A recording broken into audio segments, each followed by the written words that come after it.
Dr. Mark Changizi, welcome to Word Sauce. Thank you for making time for us from your location in the United States. Could you kindly introduce yourself for the audience, please? Great to be here. Mark Changizi. I'm a scientist. My background is cognitive science. Sort of PhD was in math, undergrad physics and math, but I became those things so that I could become a cognitive scientist and study sort of how we came to be the way that we are. So a lot of my research is on sort of fundamental questions for why we're structured the way that we are, why we see illusions, why your eyes face forward. It's about seeing through clutter and force. It's not about being a predator. Why we see illusions is actually because your brain is correcting for neural delays. And so you're seeing the next moment to compensate for these delays. Why do we have color vision? It's actually an emotion sense. You're actually seeing the blood under the skin so that you can sense people's emotions and health and state. How did we come to have music? Music culturally evolved, and writing culturally evolved, and speech culturally evolved to sound like facets of nature that we had already evolved to process. So for example, music sounds like a human moving evocatively in your midst. So all these, why do you get pruny fingers? Why do your fingers get wrinkly when they get wet? They're actually optimized to be rain treads so that when you grip in wet conditions, it squirts out the water and you don't hydroplane. So a lot of what I work on is sort of design questions, why we're designed the way we are, why the brain is shaped the way it is, why culture has evolved the way it is. It's often designing itself to harness us. And so these are things that float around emergent systems, complex emergent phenomena, evolution, whether it's natural selection or cultural selection. So they're the kinds of things that you got to be a mathematician, kind of physicist for, but applied more in the cognitive psychology, socio-political domain. In sort of post-COVID, it's been a lot of sort of socio-political kind of phenomena that I've been focusing on as well. So I came across you on firsthand, I think, with your interview you gave to Dr. Drew, which for people who are not familiar with that, is a very big program in the United States. He was on TV before, now he's on, does a lot of podcasts, both on YouTube and Rumble. And it's essentially through that I discovered all the videos that you were doing throughout COVID. So retroactively, I went out and looked at them. And now that we're in October 2023, I would like you to basically sort of roughly explain how you got to make these videos, what motivated you to make them, and essentially what was your takeaway, you as a scientist and you as a human being living in the United States, from the 3 years of that sort of washing machine events that we went through. What did you extract as the scientist, and what did you extract as a human being? And then maybe we can sort of take it from there. Yeah, well, I mean, if I answered all of those questions in completeness, that would fill the hour. So let me just start with part of that. As a scientist, and I've been more of a public outreach-oriented scientist. I've written 6 books. They're about my discoveries, but they're written not only for the other academics, but for general audience, because it makes it interesting to them. They're actually reading the discovery. So I'd already been sort of reaching out to the public for many years before COVID happened. So I had some following because I had several TED Talks. I've sort of been a host on a lot of TV shows and things like this. But I stayed out of politics, except for free expression related things. I would often poke in just arguing for free expression, which has been a problem before COVID happened, but not quite like what it became. So before COVID started, a couple of years, I had started a Science Moments series with short little videos talking about aspects of science that I was involved with that I thought were interesting. And somewhere around 50 episodes in, COVID happened. And I just, I started agitating for sort of common sense and for civil liberties. And, from March of 2020, I got swept up into this, like, what's going on? The world is being turned upside down. There's some kind of mass hysteria happening. And I stopped doing my normal kinds of science moment videos. I just didn't know how to proceed. I was like, this would be like the artist pre-World War II, and then they continue to do the same works they were doing during, all of that. Usually it's somehow your art changes when something so dramatic occurs. I didn't really know how to move forward. But as it occurred to me as I was sort of dealing with what I viewed as a collective hysteria that had, and sort of spread over the world, and a new kind of religion of zero COVID, with lack of cost benefit analyses and complete lack of civil liberties sort of that they threw out the window, it slowly dawned on me that not only was this one of the scariest moments in my lifetime to experience, my family's from Iran, my wife is from Iran. My family has experienced these kinds of collective hysteria and collective madnesses, but I didn't experience it much myself in the United States. And so we were all experiencing it. So it wasn't just one of the most dystopian and frightening things. If you really understood what was going on, it was a totalitarian a wave that went through. But it was also one of the most interesting scientifically things that we've ever experienced in our lifetime. What is it that explains how these psychosocietal changes occur so that in 2 weeks, you suddenly have much of the earth, which completely is comfortable with massive civil liberties violations across all facets of people's lives. And not only that, is willing to go beyond beyond the mandates. People were wearing them in cars. People were deciding that they're going to be the police telling their neighbors that they have too many people in their homes, or stopping the jogger who was jogging outside without a mask. No one deputized them to go out and do these things, right? People were going beyond the mandates. So these kinds of psychosocietal phenomena where you have this new cult that suddenly comes in and these new righteous narratives. And then I was a denier, right? I was an unclean denier. I was the Jew I was the woman who doesn't have a headscarf on correctly in Iran. I was the person that was too educated and had too much money in China in the Cultural Revolution. All of these same dynamics that have occurred in all the great genocides and democides and crimes against humanity all occurred during those first basically month in March of 2020. And although they weren't as severe as some of the examples that I just mentioned, they were more severe in its spread, right? It suddenly spread worldwide. There was almost, nowhere to run. So my wife and family members from Iran, we came to America to escape this bull, right? And here we are, there's nowhere to run. There's not even any place to go, maybe Sweden, right? Something like this. But effectively, you were trapped here on Earth, and it was almost impossible to avoid these totalitarian, and I don't say that lightly, they really were totalitarian forces. That's what totalitarianism is. What is frightening, people sometimes say it's, the serious thing is when you have an authoritarian dictator and they've got, armed thugs with guns and nobody else has guns, and top down they control the population. That's usually not the scary case. The scary case is that it was on the backs of popular support that this thug came in, right? Sort of almost, and he or she is looked at upon as bringing it, as representing this new righteous cult. And then it's not just those thugs with their guns going around trying to police. No, it's your neighbors, it's your children potentially, it's your mom, it's your friends at work, they're all policing it, they're all snitching on the streets. And it is enforced bottom up much more than it's enforced top down. And that's what we saw. Totalitarianism is decentralized authoritarianism. And that's why it's one of the most frightening. It's the most frightening things that humans can experience. And it's capable of doing the worst atrocities. And so what kind of response? So you get online, you do, as you said, you change somewhat the way that you communicate because of what's going on. To people, you sort of reach out. How did you feel doing that yourself? And knowing that you were probably going to, raise a lot of anxiety from some, and then probably generate some respite for others.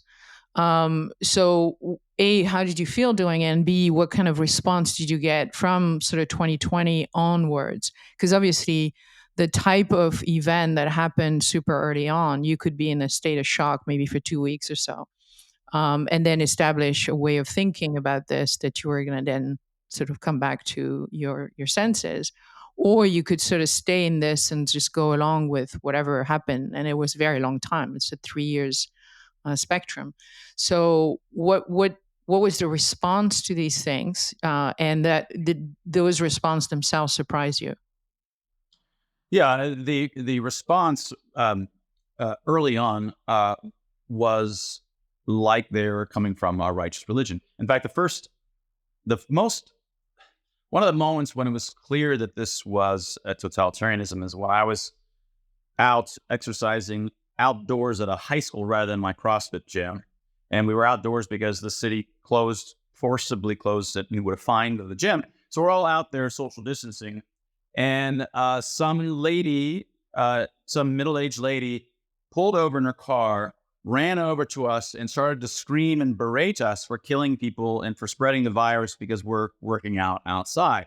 And eventually, we had to just pick up all of our equipment and run away because she was so annoying. She wouldn't stop.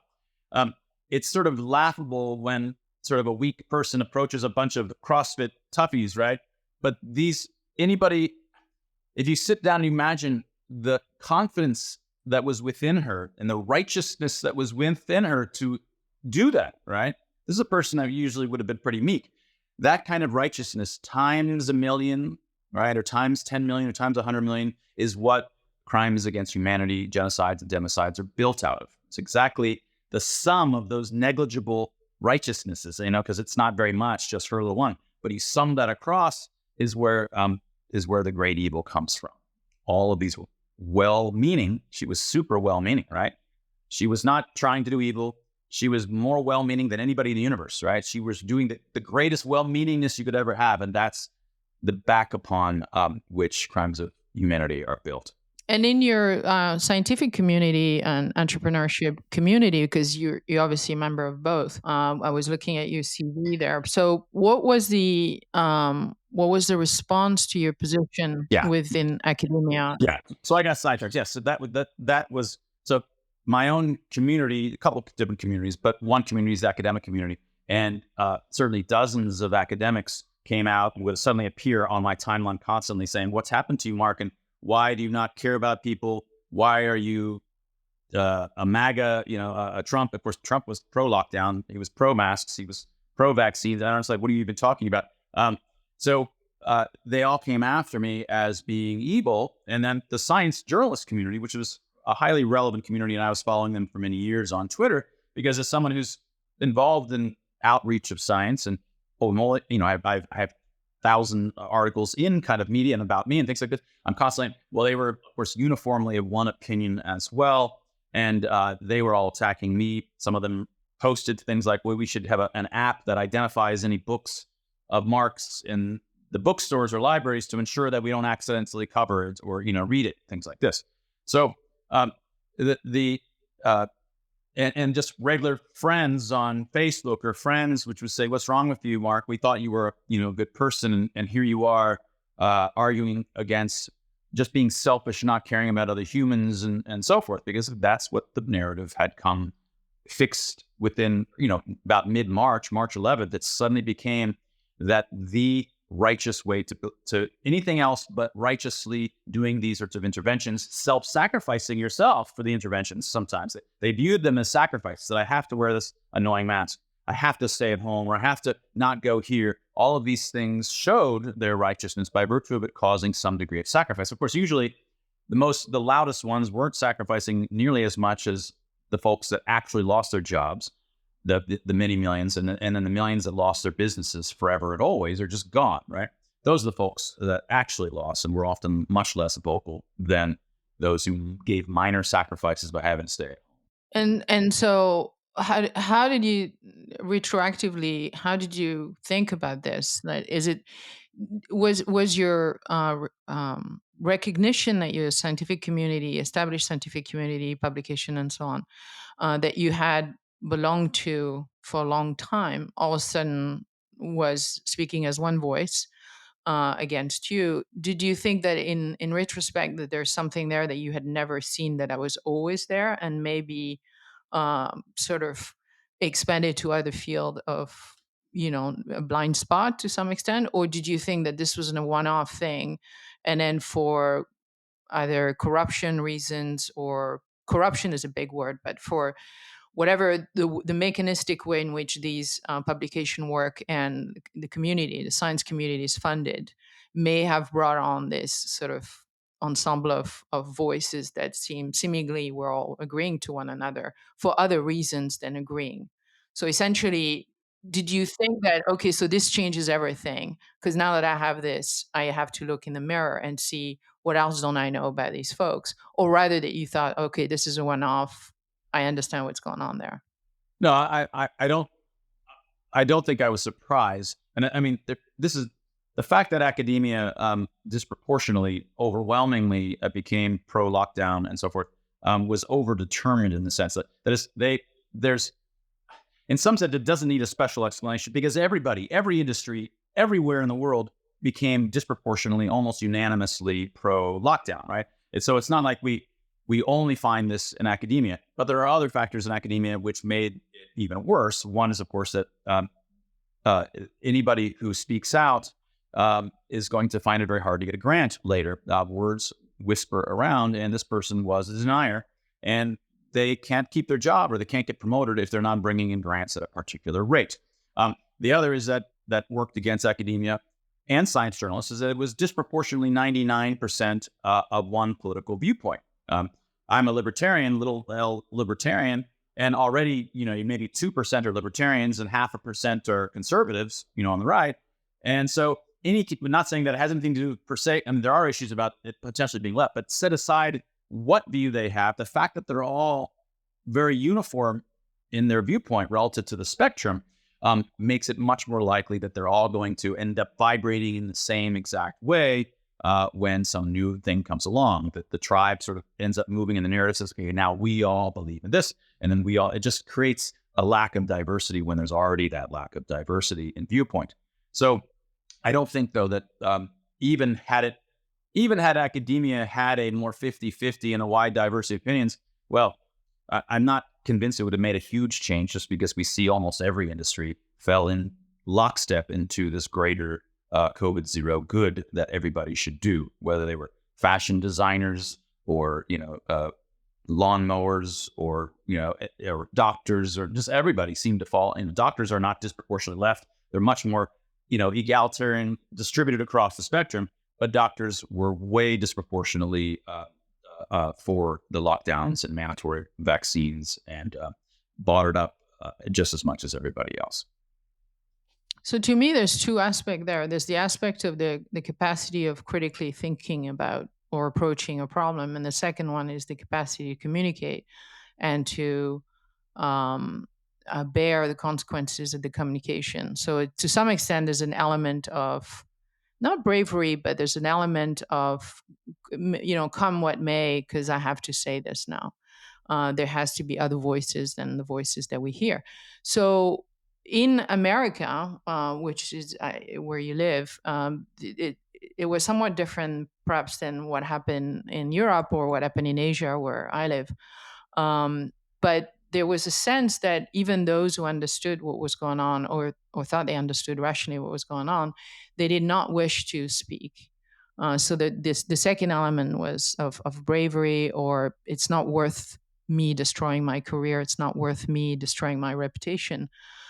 Because of this coveted umbrella of it is a science issue, and if you're not a scientist, what do you know? Or people who started going to, the baseline, which is, are you a doctor? So the role of the scientific community in giving a sort of hoodwink cover to whatever nonsense that came after that was actually quite significant. And to me, it's shocked me that not just the community, the scientific community in the US, but the general worldwide scientific community seemed to all adhere to that. And therefore, it gave a lot of, in my mind, it gave a lot of ammunition to the rest of the population to say, hey, unless you are wanting to go against the science, then you basically don't make any sense. We don't want to hear you. So I actually hold the scientific community in much higher level of responsibility on this one than the likes of the business industry or the fashion industry, because they then gave them excuses to go about and say, hey, you're not a doctor. Or in your case, I remember, I can't remember in which incidents, somebody said, well, but you come from mathematics. So how is this relevant in the way, as if someone with a baker or mechanic with good critical thinking could not do a baseline critical thinking. So where does this leave us now in terms of 3.5 years down the road? What conclusion have you made about the COVID event itself as to where we are now in October 2023? In terms of the COVID event itself, in terms of the morals of it, Yeah, I there's, I started a research sort of institute, the Free Expression group, FreeX dot group, really trying devoted to understanding in a 21st century manner the mechanisms underlying these kinds of psychosocietal phenomena. These, if you're trying to understand a flock of birds or, an ant colony, there is no central designer. There's no central organizer. There's no central, someone directing them as to what to do. And if you want to understand a mob, a human mob, it's very similar. You have to understand these dynamics. But at the level of societies and whole Earth and the kinds of memes that travel through social networks, to understand these sorts of psychosocietal physics, you really have to approach it in a different way. And much of the world still thinks about psychosocietal political events as always in a linear causal fashion done by Doug, the leader of here, or Judy, the leader here, made this group, or some, mustache twiddling cabal in secret made them do it, which then did this. And there's a bunch of arrows that leads to it. Now, of course, there's loads of culpable individuals within these networks, but the actual high-level explanation for understanding what really occurred is never really explained by these individual causal chains. So if you want to understand why we're susceptible to crimes against humanity, genocides, and democides, and they're the same. They all have different icing, but they have all of these same kinds of qualities in terms of the narratives evolving in certain ways. You end up with membership signals that people start wearing in certain ways unconsciously. They're not necessarily sick. And those things then evolve culturally over time to have lots of justifications for why they're not just membership signals, but they're virtuous themselves. These are standard things that sort of culturally are selected for or evolve in particular ways. And then folks in the out group end up getting metaphors within the narrative that are associated with cooties. Cooties in English is like just infectiousness, grossness, right? That things that can infect you. In this case, there really was, the whole narrative was about an infection, but in other mass, genocides and things like this, women who are not wearing headscarves appropriately are infectious. They're dirty to society. All of these same rich people in the communist revolution were infectious, and Jews, in explicit metaphors came out about how the Jews were infectious and knowing them as infectious. In fact, they even started to create stories that they actually literally are infectious, right? These things bleed from metaphors right into sort of claims of reality. All of these things are the same kinds of icing, same kinds of fundamental phenomena, but with different icing. And how can we stop these? Because we're more susceptible. Well, there's two things that we learned in this regard. It used to be the case that we could say, well, that was just the Germans, and we make fun and we say stereotypes about the Germans, which is, of course, all bullcrap, right? But with, every country has their stereotypes. Well, that was Germans. That wouldn't happen in the rest of the West. Or we say, well, these are just Chinese in the Cultural Revolution and that kind of, and that's a faraway people, and we make stereotypes about how they do it, but we wouldn't do it. Or it's the Persians or Iranians or Islamic world. No, now there's no way you can trick yourself into thinking it's about those people, right? It happened everywhere. Every part of the earth, no matter your ethnicity, no matter your culture, it happened almost uniformly everywhere. So that's the first thing. It's independent of these stupid stereotypes. We would, say, oh, well, that could only, totalitarianism can only happen to those sorts of people. And it happened everywhere, right? And by virtue of the, of the World Wide Web, the connections across the world, which is great in many things. I'm not going to say that there's been tremendous gains by virtue of that, but we are all now susceptible to these things, not just sweeping across Sudan or sweeping across, Bolivia or wherever it might be. No, they're going to sweep across the world when they do occasionally, rarely sweep across. What can we do such that we are more immune to that kind of spread? So some of the things that we're looking at are more technical. Like, are there ways of fitting social networks in such a way that they're more likely to inhibit the spread of these sorts of ideas? Not censorship. Of course, nothing centralized, but the idea is that the very structures themselves, for example, just merely having emotional expressiveness part of the social media environment is crucial. In real life, with real people, in front of a real person, the dynamics are entirely different. My last book is called Expressly Human, and it's about the answering Darwin's sort of question from 200 years ago is, why do we have emotional expressions? What are they for? How do they work? And they mediate the transfer of information across networks. Because when in real life, if I say some really strong claim, I'm putting social capital, I'm putting reputation on the line that I could lose. And so I'm a little bit more careful. I don't say really, really strong claims because I know that everybody's going to start gossiping about me if it turns out I'm wrong. The internet has broken that in some sense because the mechanisms aren't robustly there, and that makes much stronger claims possible without risk of really losing social capital. How can you set these mechanisms such that it brings that back, and emotional expressions are all bound up in that? But there's simpler kinds of things, two different things that I often talk about that are just simpler and more lifestyle. Well, not simple, it turns out, but one is just being aloof. Aloof in English is, I don't know, it just means keeping yourself separated socially from others. And I always did that as a scientist because as a theorist, I move from field to field, and I can't be allow myself to be enveloped, by one specific academic community. Because in those, once you're part of an academic community, then you start to only care about what they think, and then they start to like you because, wow, Mark, he discovered two things, and he's really cool. And now he's approaching his 40s, and the young men are giving me all this respect because and the women are giving respect and sometimes, batting their eyes. And I love that, right? And so you stay there, and all the problems of that other field over there are stupid, and you make fun of that because our problems are all serious. So you can't think outside of that box, and it doesn't feel like a box. It's a spread to be all of the interesting questions in the world. So I always try to remain aloof, to let myself move from field to field. And I even left academia 12, 13 years ago to start my own research institute and to start companies that would then buy my intellectual freedom, because I knew that I was susceptible to those kinds of psychosocial forces, right? So being aloof also protected me. And I hope that if I was still in academia, normal, proper academia, I wouldn't have fallen and become, big authoritarian.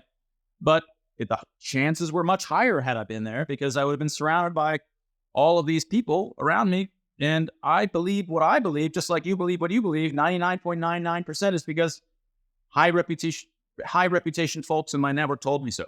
I'm a scientist, so maybe I've got 25 things that I know because I have the data and I did the analysis. And so I actually know those things on my own basis. But all of the other 99 million things is because someone told me. So the people that tell me is just high reputation people on your networks that you typically believe. And hopefully you think they're independent from other voices. So they're not just all, saying the same thing from the same source.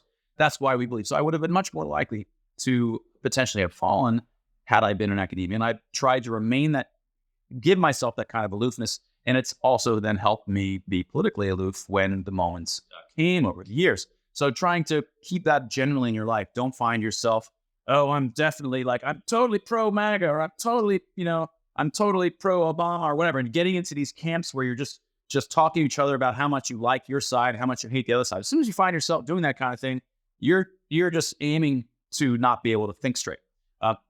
The second and the much deeper one is civil liberties. And much of the world doesn't understand civil liberties. And the free expression, free speech is also just, of course, one special case of this.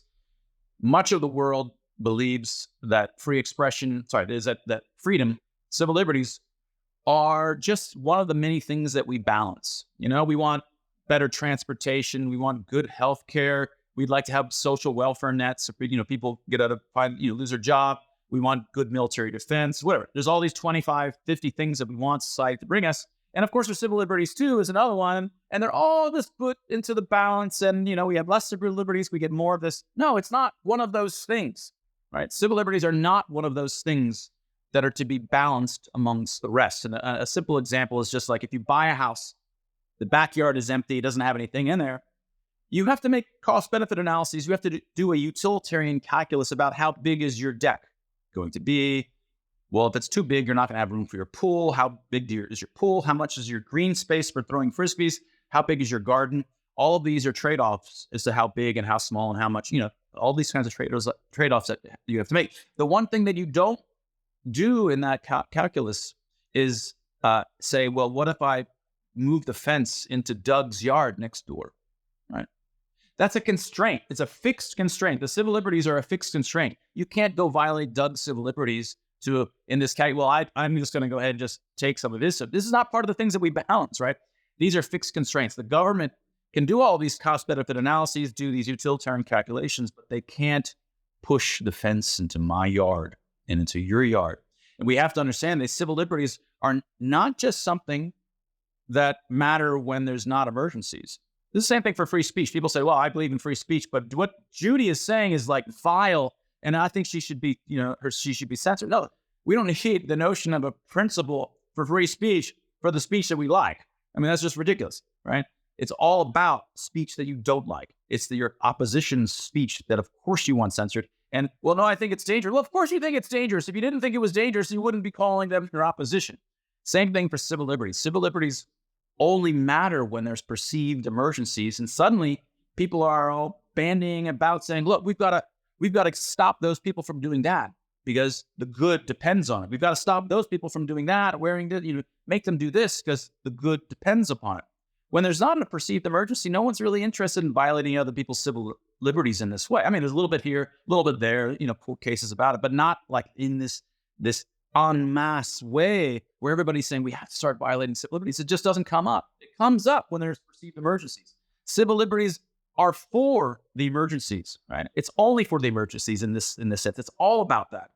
And perceived emergencies, when you violate civil liberties, when the state decides that for emergency justification, righteous justification, we're going to violate civil liberties, that is society's greatest emergency. There is no greater emergency than when states start violating their civilians' civil liberties. That's the path to the greatest harms that have ever occurred to humankind. It's not hurricanes and tornadoes. It's crimes against humanity by usually well-meaning governments and their well-meaning populations who are pushing for these new righteous interventions to help, right? Those are when the greatest crimes of humanity happen. And so it needs to have every generation a new kind of defense and justification for what civil liberties are really for. And it has to keep happening every generation. And it needs to be the case that it's taboo. It becomes taboo to even suggest that you violate people's civil liberties for the good. That's what I think it has to become. It has to become really a taboo. Because to this day, I think only 10% of the world gets that civil liberties are things that are inviolable and that you don't just balance them in the equations. Most people in most parts of the world will say, no, it's just one of the many things. And you have to balance things because it's not that kind of thing at all. It's a category mistake.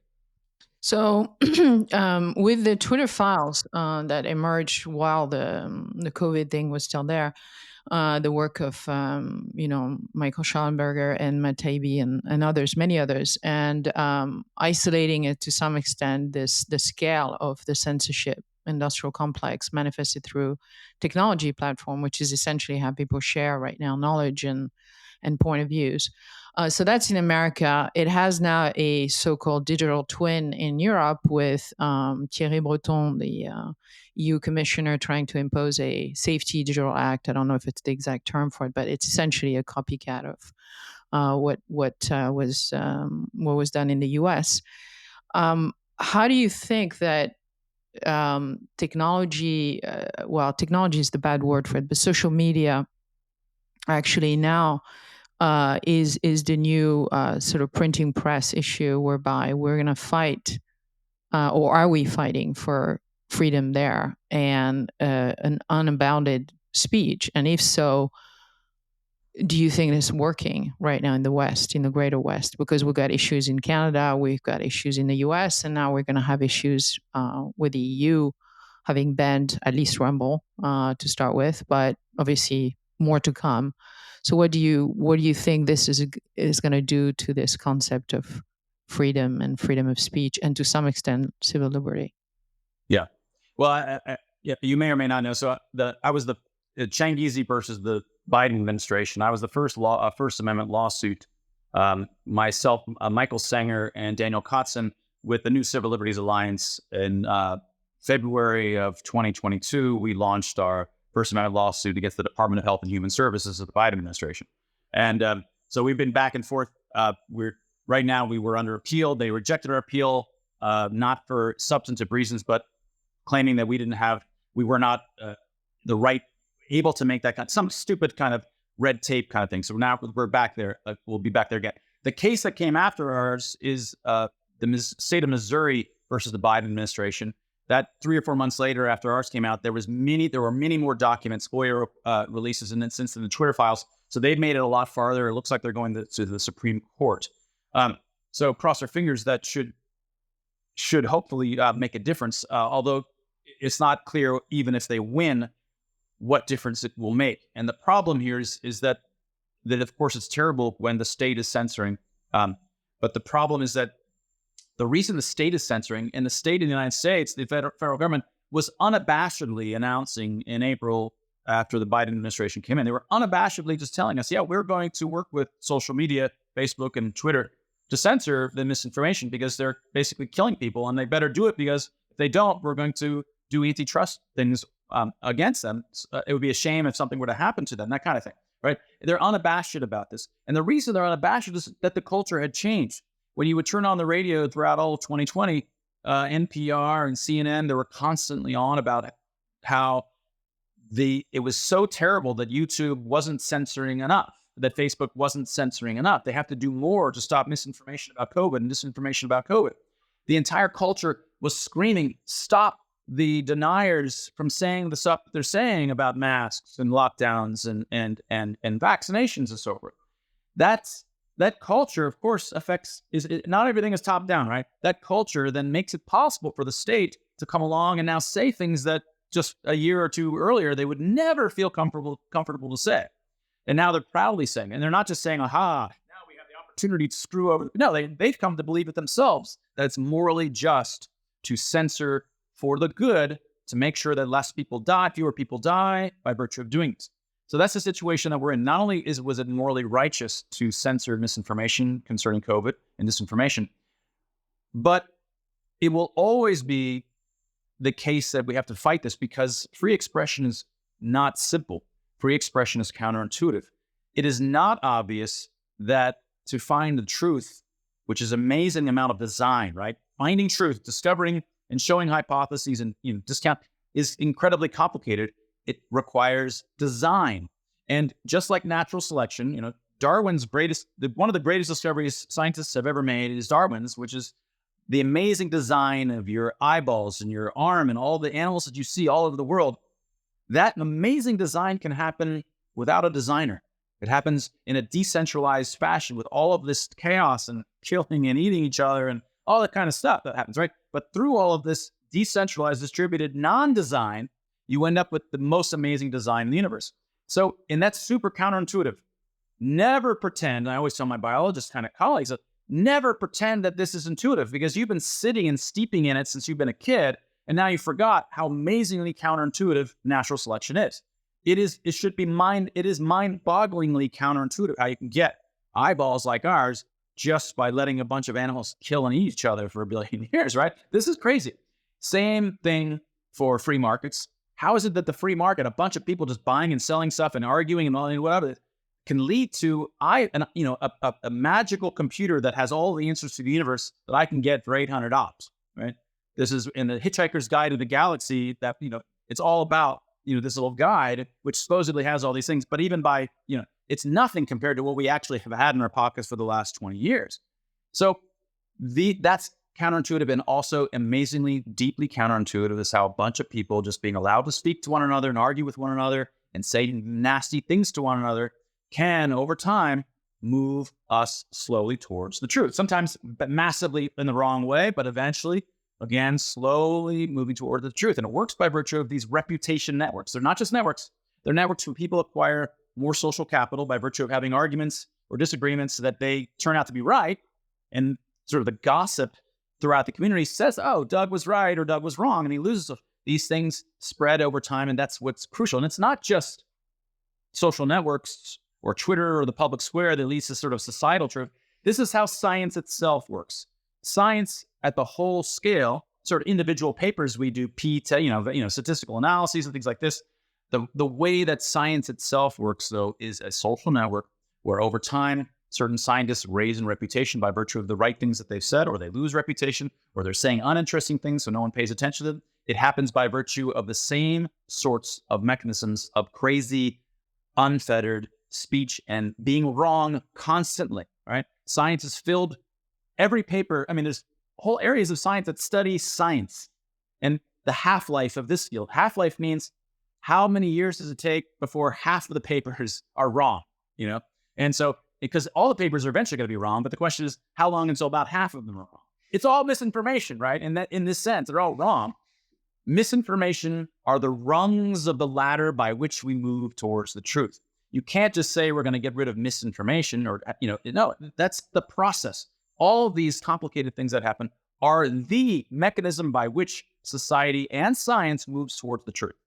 And that is super counterintuitive. I've actually did a movie, like a 2.5 hour long compilation of my, I've got 450 or so science moments, but I've got about 100 of them that were on many different complex counterintuitive angles on free expression. And I compiled them into a, I'm sorry, no, that one wasn't a movie. That was too long for a movie. I had to just it's just a massive playlist. I've got a movie on face masks, which is in that 2.5 hours, another on societal level evil. And I just gave up because there's just too many on free expression for me to possibly be a 4.5 hour. No one wants this.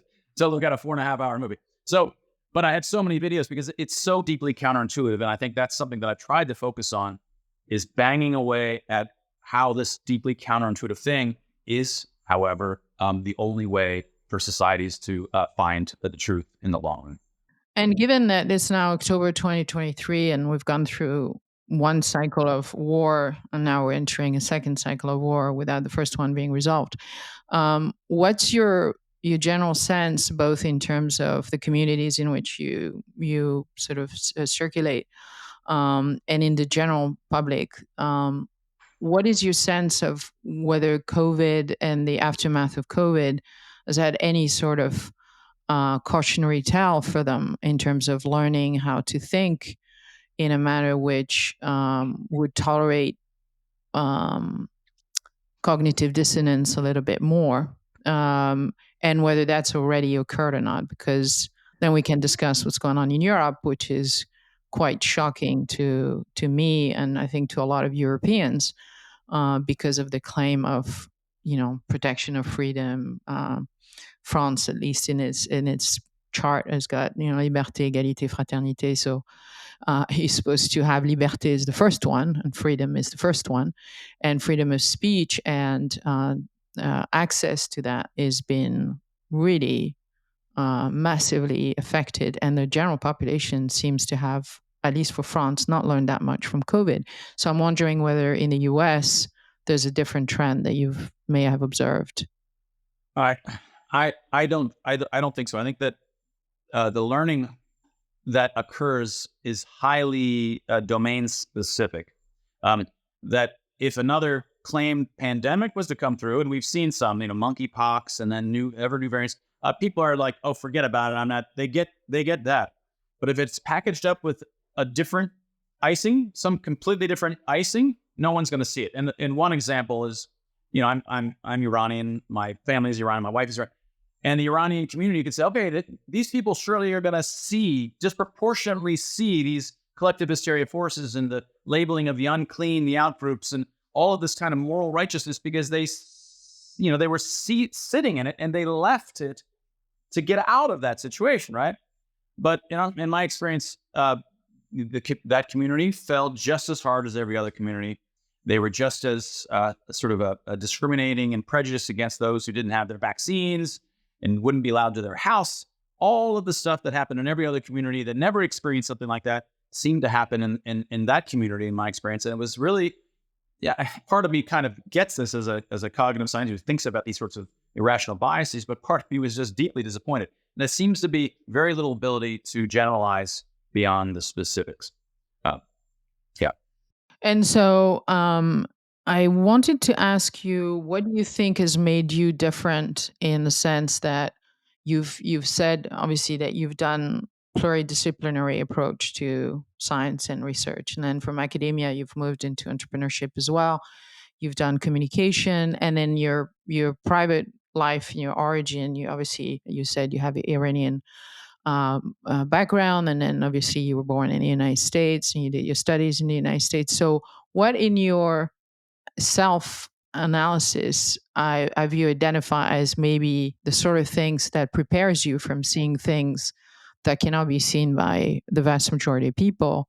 And the second part to that question is, if you've identified something, is there something that the general population can learn to have, even though they may not have the variety that you have in your background? Yeah. I mean, I've talked about aloof, and I would always try to teach my students to be aloof for the reasons that I had mentioned earlier.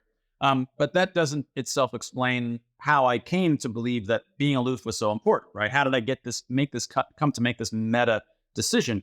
And I kind of had already even gotten that meta decision before I became as steeped as I eventually became in cognitive sciences and understanding the kinds of behavioral biases and the socio kinds of social biases that happen by virtue of being in groups.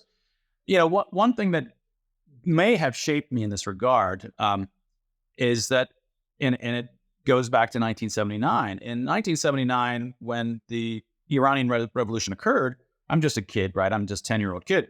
But very quickly, the entire Western world, mostly the United States, quickly went from not knowing where Iran was on a map, and still might not be able to identify where Iran is on a map, and having no idea what Iran even is or what Iranians are, suddenly all knew what Iran was, and it was the United States' deep and forever enemy. And so to this day, it's in that spot within the narrative, right? It is the American, one of the embodiments of the enemies of the United States. And that happened, boom, right away. As soon as those hostages were taken, it happened immediately.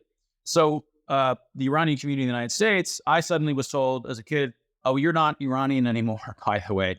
You're Persian. Yeah, you're Persian, because then all the Iranian carpet, places became overnight Persian carpet places, because luckily a lot of people just didn't really get that Persian was just Iranian as far as no, but it was better. So I saw everywhere on the news, everywhere suddenly it was Iran is evil, Iran is evil, evil, evil, evil, and I was this is crazy, like overnight. And no one was really mean to me. I'm not saying that I did. The kids in school, maybe they made a couple of jokes, but they didn't understand it. I didn't experience deep discrimination, but I nevertheless saw the worry about that, and the worry from my dad, worrying about that as he has his own business and he was worried.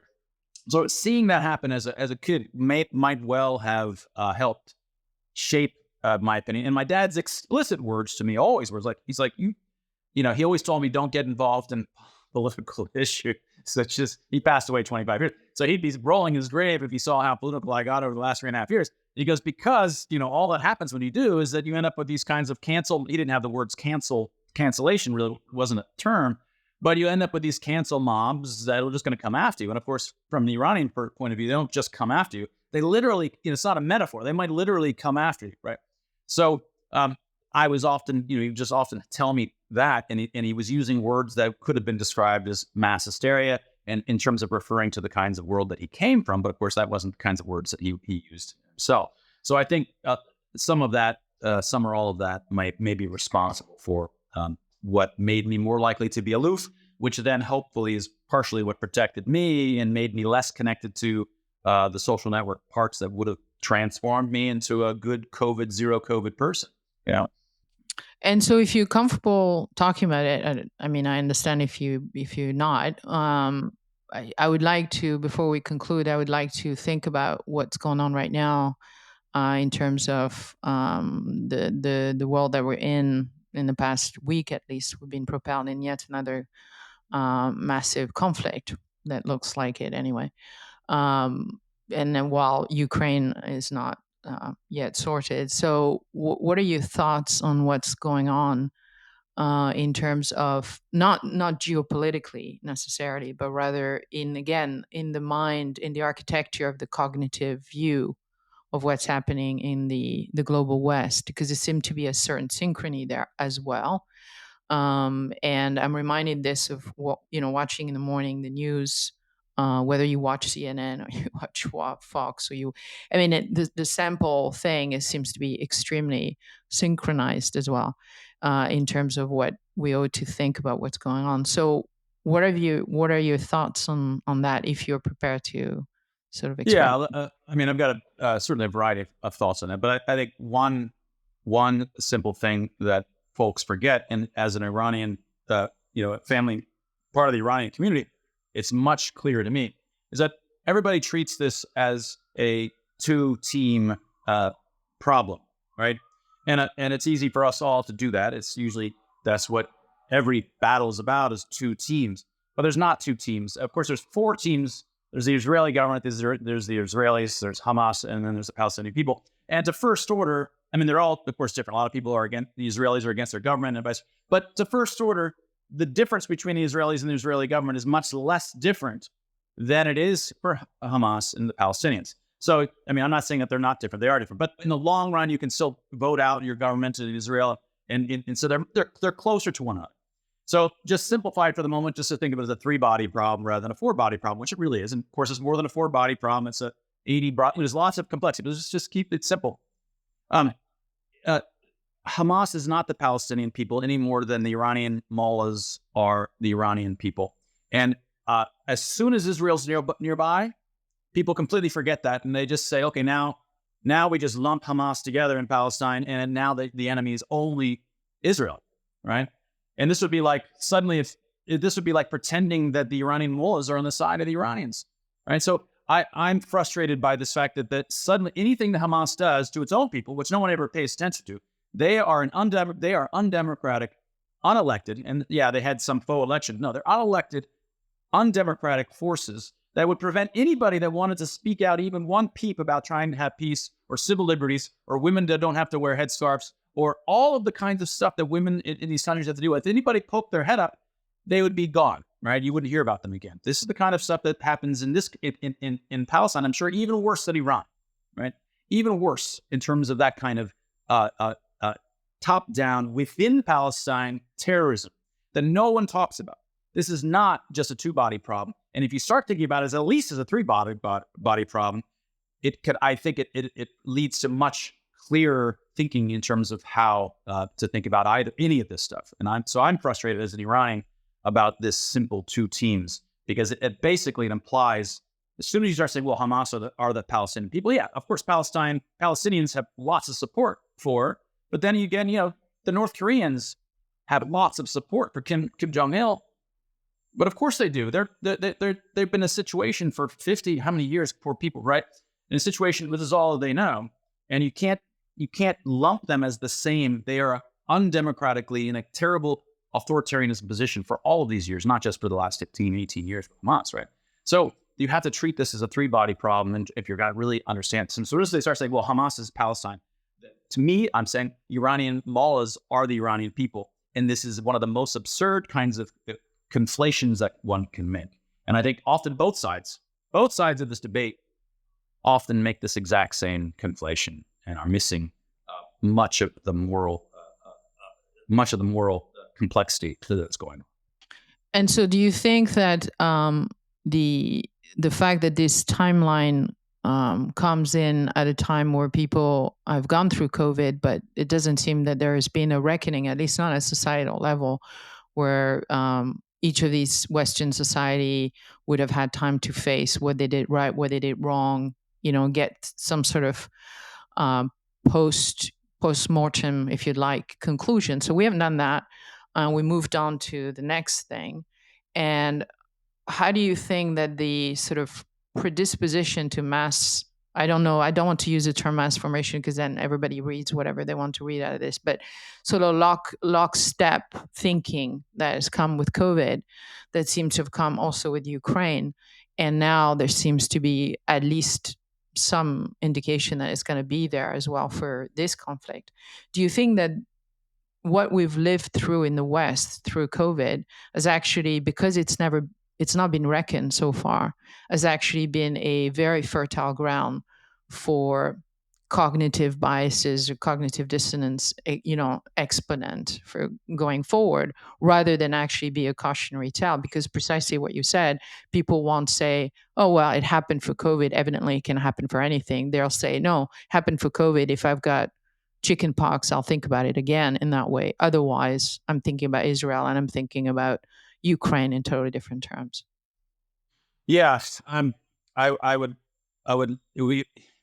these moves always to the next big thing, and watching how one narrative will move in the way it does to the next thing versus how the other narrative moves to the next thing, and being able to see these in succession, if done right and explained right and shown to people, you might say, look, what are the odds that really all of the people in this narrative happen to not split sort of somewhat randomly? No, they all kind of almost unanimously, not, of course, it's never unanimous, but unanimously moved to this next thing, which has no real per se connection. This clearly is an example that these are psychosocial physics in some sense governing this, not principles per se, right? These are not a bunch of individuals just looking at their baseline set suites of principles and deciding that I shall hereby look at my principles and the evidence and move to the set. No, it doesn't seem to be that at all. It seems to be entirely driven by psychosocial dynamics of its own. I wish, because that's what these things are showing us, but I don't think that's how it's going to be digested by almost anyone. And all that I see in our future is basically a sequence of next things. And eventually one of them is going to be even greater crime against humanity than what we experienced with COVID. And so, to conclude, where would you orientate people if they want to find out more about your work? Which specific project are you working on right now? What do you think is a must-go-to thing that you've written either through your books or through your presentation that you would recommend people going to if they want to find out more? Yeah, well, of course, you can follow me, Mark Changizi, at Twitter. I'm at YouTube and Rumble. Now, don't go to YouTube; they're still censored. Go to Rumble, right? I've got, my last book is Expressly Human, on why we came to have emotional expressions. It's also Foundations of Free Expression itself, and also why you shouldn't cover your face with a mask, because it is the true language that humans and all social animals speak are our emotional expressions, and that book's all about that. So, among those places, and I've got Aloof. Well, I have a magazine sort of curated by me on these sorts of issues called Loofwired, loofwired.com. So any of these places, you'll find the kinds of stuff I'm talking about. Great. And to conclude this, I will ask you the question I ask all my guests, which is, in order to do what you do and what you've done and what you will be doing, what is your weird sauce for this life that you have led so far? Well, my weird sauce for me, I guess, is, really the biggest thing for me in life is not correcting people's human biases like I've been doing and understanding psychosocial dynamics per se. It's really focusing on the deepest questions that there are in the universe. And that's really what's motivated my life. My life, since I was 10 years old, was answering the questions to the universe. And those questions to the universe don't necessarily mean cosmology and elementary particles, right? Other universes could have existed and the elementary particles would have been so different. But, if there had been life that developed, that life would have had design, and they probably would have had eyes to see, to absorb whatever things were floating in the air, whatever waves were in the air. And then they would have had societies, and they would have had arguments about what's good and what's right, and whether there is such a thing as an objective good. Often the deepest questions about design of creatures and the designs of cultures and what is ethics and all these deep philosophical and scientific questions, they're floating all around us. And those are the kinds of things I think that should motivate people to think and appreciate what life is all about and why there is life, the universe, and everything. So the answer is not 42, but let's find out what the question is then. Mark Changizi, thank you very much for your time and for your answers. Thank you. Great to be here. If this conversation stopped you in your track, share it with your network. You never know whose life you might change for the better. Thank you for listening. Stay curious about our next guest and stay curious about life.